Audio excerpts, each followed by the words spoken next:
ओम श्रीमन्नारायण नमः।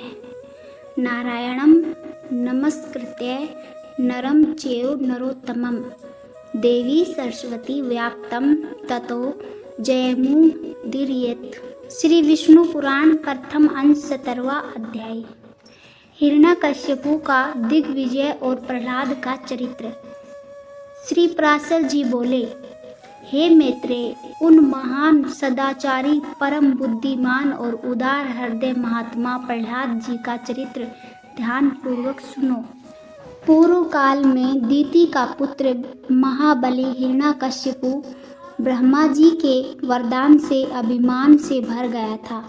उसने संपूर्ण त्रिलोकी तीनों लोकों को अपने अधीन कर लिया था। वह स्वयं ही इंद्र के पद का भोग करने लगा।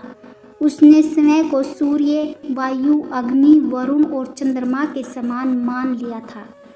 वह समय को कुबेर और यमराज भी समझने लगा और सभी यज्ञों के भाग को अपने लिए ग्रहण करने लगा। देवताओं को भय और हिरण्यकश्यपु का विलास। हे श्रेष्ठ मुनि, हिरण्यकश्यपु के भय से सभी देवता स्वर्ग छोड़कर मनुष्यों के शरीर धारण कर पृथ्वी पर विचरण करने लगे। इस प्रकार उसने संपूर्ण तीनों लोकों पर विजय प्राप्त कर ली और अपने ऐश्वर्य के गर्व में चूर रहने लगा। गंधर्व गण उसकी स्तुति गाने लगे और वह मन चाहे सुखों का भोग करता रहा। वह मदपान का अत्यधिक आदी हो चुका था। समस्त सिद्ध, गंधर्व और नाग उसकी उपासना करते थे। उसके दरबार में कोई सिद्धगण बाजे बजाकर उसका यशोगान करते तो कोई प्रसन्न होकर जय जयकार करता। हिरण्यकश्यपु स्फटिक और अभ्र की बनी सुंदर महल में मदिरा पीता था, जहां अप्सराएं नृत्य किया करती थी। हिरण्यकश्यपु का प्रहलाद नामक एक महाभाग्यशाली पुत्र था। वह गुरु के पास जाकर बाल्यकाल की शिक्षा ग्रहण करने लगा। एक दिन वह धर्मपरायण बालक अपने गुरु के साथ पिता हिरण्यकश्यपु के पास गया। उस समय हिरण्यकश्यपु मदपान में लीन था। जब प्रहलाद ने पिता के चरणों में प्रणाम किया, तब हिरण्यकश्यपु ने प्रेम पूर्वक उसे उठाया और कहा, वत्स, तुमने अब तक अपने अध्ययन में जो कुछ सीखा है उसका सार मुझे बताओ। मैं सुनना चाहता हूँ कि तुम्हारे लिए सबसे श्रेष्ठ शिक्षा क्या है। प्रहलाद जी बोले, पिताजी, मेरे मन में जो सर्वोच्च सत्य स्थित है उसे आपकी आज्ञा से मैं कह रहा हूँ। आप ध्यान पूर्वक सुनिए। जो आदि, मध्य और अंत से रहित है, जो अजन्मा अविनाशी है, जिनमें न वृद्धि होती है और न ही ह्रास, जो समस्त कारणों के कारण, जो जगत के पालन और संहार करता है, उन श्री हरि भगवान विष्णु को मैं प्रणाम करता हूँ। श्री पराशर जी बोले, प्रहलाद की ये बातें सुनकर हिरण्यकश्यपु को अत्यंत क्रोध आ गया। उसका चेहरा लाल हो गया। उसने अपने गुरु की ओर क्रोध भरी दृष्टि से देखा और गुस्से से कांपते हुए कहा, अरे दुष्ट, नीच ब्राह्मण, ये क्या कर दिया है तूने? तूने मेरी आज्ञा का उल्लंघन कर इस बालक को मेरे शत्रु विष्णु की स्तुति करने की शिक्षा दी है। तुझे दंड मिलना चाहिए। गुरुजी बोले, हे दैत्यराज, आप व्यर्थ में क्रोध न करें। मैंने तो इसे ऐसी कोई शिक्षा दी ही नहीं। आपका यह पुत्र अपने मन की बात कह रहा है, मेरी सिखाई हुई बातें नहीं। प्रहलाद जी बोले, पिताजी, भगवान विष्णु ही संपूर्ण जगत के सच्चे उपदेशक हैं। जो सबके हृदय में स्थित है, वे ही ज्ञान देने वाले हैं। उन परमात्मा को छोड़कर और कौन किसी को कुछ सिखा सकता है। हिरण्यकश्यपु बोला, अरे मूर्ख, जिस विष्णु का तू मेरे सामने इतनी दृढ़ता से बार बार गुणगान कर रहा है, वह आखिर है कौन? प्रहलाद जी बोले, हे पिताजी, वह विष्णु योगियों के ध्यान करने योग्य है। उनका परम पद वाणी से वर्णन नहीं किया जा सकता। यही नहीं, संपूर्ण सृष्टि उन्हीं से उत्पन्न हुई है और वे ही समस्त विश्व के रूप में विद्यमान हैं। वही परमेश्वर विष्णु है। हिरण्यकश्यपु बोला, अरे मूर्ख, इस संपूर्ण जगत का स्वामी तो मैं हूँ। मेरे होते हुए और कौन परमेश्वर हो सकता है? फिर भी तू मृत्यु के मुख में जाने की इच्छा से बार बार विष्णु का नाम ले रहा है।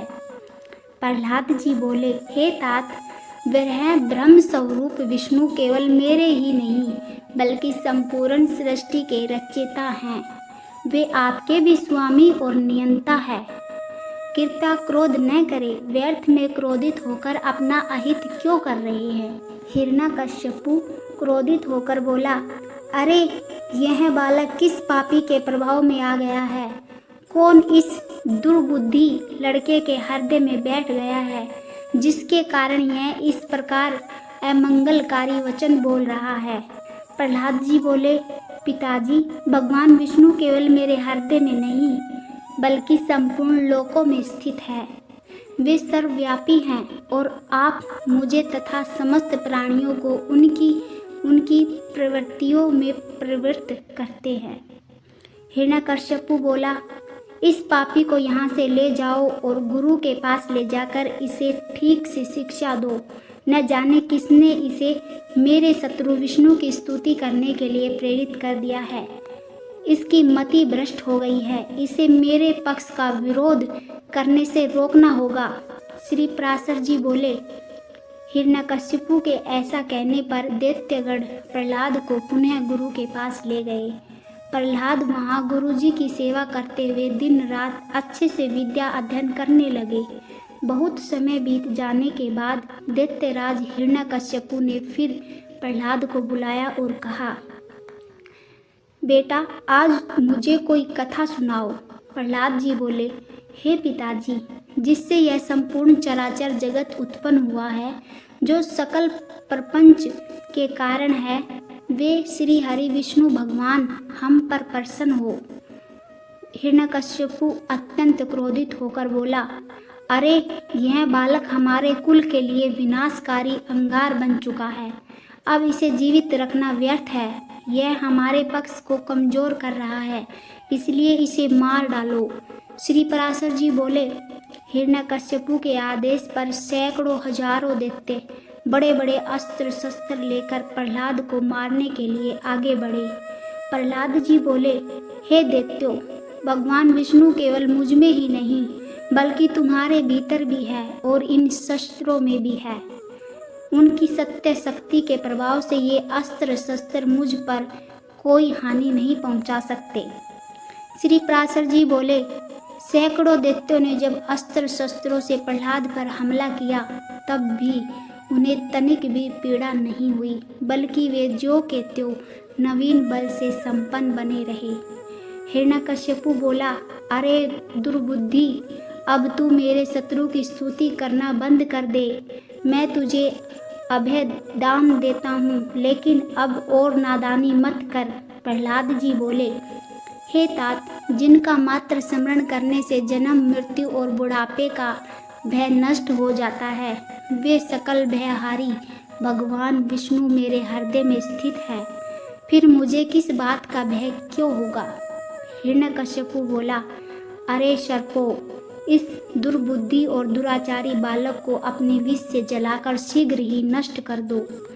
श्री पराशर जी बोले, हिरण्यकश्यपु की आज्ञा पाकर अत्यंत क्रूर तक्षक और अन्य विषैले सर्पों ने प्रहलाद के समस्त अंगों में डसना शुरू किया, लेकिन प्रहलाद जी तो भगवान श्री कृष्ण में पूर्णतः लीन थे। वे परम आनंद में डूबे हुए थे, इसलिए उन पर सर्पों के विष और डसने का कोई प्रभाव नहीं पड़ा। सर्पों ने घबराकर कहा, हे दैत्यराज, देखिए हमारी दांतें टूट गई है, हमारी मणियाँ चटकने लगी, हमारे फणों में भयंकर पीड़ा हो रही है और हमारा हृदय कांपने लगा है। फिर भी इस बालक की त्वचा तक नहीं कटी। अब हमें कोई और आदेश दीजिए। हिरण्यकश्यपु बोला, हे दिग्गजों, दिंगत के विचरण करने वाले विशाल हाथियों, अपने भयंकर दांतों से इस दुष्ट बालक को कुचल डालो। देखो, जैसे अग्नि से उत्पन्न हुई अग्नि उसी अरणी को भस्म कर देती है। उसी प्रकार कभी कभी संतान ही अपने कुल के विनाश का कारण बन जाती है। श्री पराशर जी बोले, तब पर्वत के समान विशाल हाथियों ने प्रहलाद को पृथ्वी पर पटक कर अपने भारी दांतों से कुचलना शुरू किया। लेकिन प्रहलाद श्री गोविंद का स्मरण करते रहे और जब हाथियों ने उन्हें कुचलने का प्रयास किया तो उनके हजारों दांत टकराकर टूट गए। तब हाथियों ने कहा, हमारे वज्र के समान कठोर दांत भी टूट गए, लेकिन यह बालक अविचलित खड़ा है। इसमें हमारी शक्ति का कोई योगदान नहीं। यह तो भगवान विष्णु के स्मरण का प्रभाव है। हिरण्यकश्यपु बोला, अरे हाथियों, तुम हट जाओ। अब दैत्यगण लकड़ियों का विशाल ढेर लगाओ और अग्नि प्रज्वलित करो। हे वायु, तुम उस अग्नि को और भड़का दो ताकि यह पापी भस्म हो जाए। श्री पराशर जी बोले, दैत्यगणों ने अपने स्वामी की आज्ञा से लकड़ियों का एक बड़ा ढेर तैयार किया और उसमें प्रहलाद को रखकर आग लगा दी। लेकिन प्रहलाद जी मुस्कुराते हुए बोले, हे तात, यह अग्नि मुझे जलाती क्यों नहीं? मुझे तो चारों ओर से ऐसा लग रहा है मानो कमल के फूलों का बिस्तर बिछा हुआ हो। श्री पराशर जी बोले, यह देखकर दैत्य गुरु शुक्राचार्य के पुत्र जो संड अमरक आदि विद्वान पुरोहित थे, दैत्यराज क्रोधित होकर अपने पुत्र प्रहलाद को दंड देने के लिए तैयार थे। लेकिन तभी उनके पुरोहित ने उन्हें शांत करने का प्रयास किया। उन्होंने कहा, हे राजन, अपने पुत्र पर क्रोध करना उचित नहीं है। यदि आपको किसी पर क्रोध करना ही है तो देवताओं पर करें, क्योंकि इसी कारण से यह बालक सफल हुआ है। उन्होंने आगे कहा, हम इसे ऐसी शिक्षा देंगे कि यह आपके विरोधियों का नाश करेगा और आपके प्रति पूर्ण रूप से विनीत रहेगा। बाल्यावस्था में सभी बच्चों से गलतियां हो जाती है, इसलिए इस पर कठोर दंड मत दीजिए। फिर पुरोहित ने दैत्यराज को आश्वासन दिया, यदि यह हमारे कहने के बाद भी विष्णु की भक्ति नहीं छोड़ता तो हम इसे नष्ट करने के लिए एक ऐसी शक्ति उत्पन्न करेंगे जिससे इसका अंत निश्चित होगा। श्री पराशर जी ने आगे कहा कि पुरोहित की इस प्रार्थना को सुनकर दैत्यराज ने अपने सैनिकों को आदेश दिया कि वे प्रहलाद को अग्नि से बाहर निकाल ले। जब प्रहलाद को बचा लिया गया तो वे पुनः गुरु के आश्रम में रहने लगे। गुरु द्वारा शिक्षा प्राप्त करने के बाद प्रहलाद अन्य दानव कुमारों को बार बार धर्म और भक्ति का उपदेश देने लगे, जिससे उनके विचारों में भी परिवर्तन आने लगा। प्रहलाद जी ने कहा, मनुष्य अपने जीवन को यूं ही व्यर्थ गवा देता है। जब वह युवा होता है तो सोचता है, अभी तो मेरी उम्र ही क्या है, बुढ़ापे में भक्ति कर लूँगा। और जब बुढ़ापा आ जाता है तब पछताता है, अब तो मेरा शरीर थक चुका है, इंद्रियां भी मेरा साथ नहीं दे रही, अब मैं क्या कर सकता हूँ। अगर पहले कुछ किया होता तो आज मेरी यह स्थिति न होती। इस तरह वह जीवन भर भोग विलास और इच्छाओं में ही फंसा रहता है, लेकिन अपने आत्म कल्याण की ओर कभी कदम नहीं बढ़ाता। अज्ञानी लोग अपनी जिंदगी इस तरह व्यतीत करते हैं। बाल्यावस्था में खेल कूद में लगे रहते हैं, युवावस्था में सांसारिक भोगों और वासनाओं में डूब जाते हैं, बुढ़ापे में शरीर कमजोर हो जाता है और कुछ करने की शक्ति नहीं बचती। इसलिए बुद्धिमान व्यक्ति को बचपन से ही आत्म कल्याण की राह पकड़ लेनी चाहिए। उसे यह न सोचना चाहिए कि पहले मैं बड़ा हो जाऊं फिर भक्ति करूंगा। अगर बाल्यावस्था में ही भक्ति का बीज बो दिया जाए तो वह जीवन भर सकारात्मक फल देता है।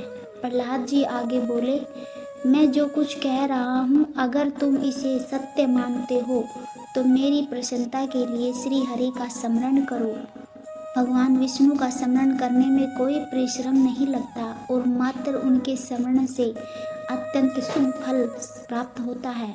जो रात दिन भगवान का ध्यान करते हैं उनके सारे पाप नष्ट हो जाते हैं और वे जीवन भर आनंदित रहते हैं। तुम्हारी बुद्धि हरनिश भगवान में लगी रहे, उनमें निरंतर प्रेम बढ़े रहे, यही तुम्हारे सभी दुखों का अंत करेगा। इस संसार में हर कोई दुखों से ग्रस्त है। हर व्यक्ति तापों, शारीरिक, मानसिक और आध्यात्मिक कष्टों से जल रहा है। ऐसे में किसी से द्वेष करना मूर्खता है। अगर कोई व्यक्ति यह सोचता है कि सभी लोग सुखी हैं लेकिन मैं दुखी और असहाय हूँ, तब भी उसे दुखी नहीं होना चाहिए, क्योंकि ईर्ष्या और द्वेष का परिणाम केवल और केवल दुख ही होता है। अगर कोई दूसरा व्यक्ति क्रोध या ईर्ष्या से द्वेष करता भी है तो ज्ञानी पुरुष को यह सोचना चाहिए, अहो यह तो अज्ञान और मोह से ग्रसित है। यह व्यक्ति स्वयं ही दया और करुणा का पात्र है। इसलिए विवेकी पुरुष को सदा प्रसन्न रहना चाहिए और जीवन का सही उपयोग करते हुए श्री हरि के भजन में मन लगाना चाहिए। प्रहलाद जी ने दैत्यों से कहा, हे दैत्यगण, मैंने अब तक अलग अलग दृष्टिकोण रखने वाले लोगों के विचार बताए। अब मैं तुमसे इन सभी का सारांश सरल शब्दों में कहता हूँ, ध्यान पूर्वक सुनो। यह पूरा संसार श्री हरि का ही विस्तार है। वास्तव में विष्णु भगवान समस्त जीवों में समान रूप से स्थित हैं। इसलिए बुद्धिमान व्यक्ति को चाहिए कि वह इस संसार को आत्मा के समान एक रूप और अभेद माने। इसलिए हम सबको अपने दैत्य भाव, अहंकार, क्रोध और मोह को त्याग देना चाहिए। हमें ऐसे प्रयास करने चाहिए जिससे हमें सच्ची शांति की प्राप्ति हो, जिस शुद्ध चेतना को प्राप्त करने के बाद कोई भी चीज़ उसे प्रभावित नहीं कर सकती। न अग्नि, न सूर्य, न चंद्रमा, न वायु, न मेघ, न समुद्र, न देवता, न राक्षस, न यज्ञ, न नाग, न मनुष्य, न पशु, न बीमारियां, न ही मन के दोष। ऐसी पवित्र स्थिति केवल भगवान श्री हरि की भक्ति और स्मरण से प्राप्त होती है। हे दैत्यों, मैं तुमसे आग्रह पूर्वक कहता हूँ, संसार के नश्वर भौतिक सुखों में कभी संतुष्ट मत होना। हर स्थिति में समान दृष्टि बनाए रखना। समता ही भगवान श्री हरि की सच्ची पूजा है। यदि भगवान विष्णु प्रसन्न हो जाए तो फिर इस संसार में क्या दुर्लभ रह जाता है। धन, धर्म और सांसारिक सुखों की चाह मत करना, क्योंकि ये सभी अत्यंत क्षणिक और तुच्छ हैं। यदि तुम ब्रह्म स्वरूप श्री हरि का आश्रय ले लोगे तो तुम्हें मोक्ष रूपी परम फल अवश्य प्राप्त होगा।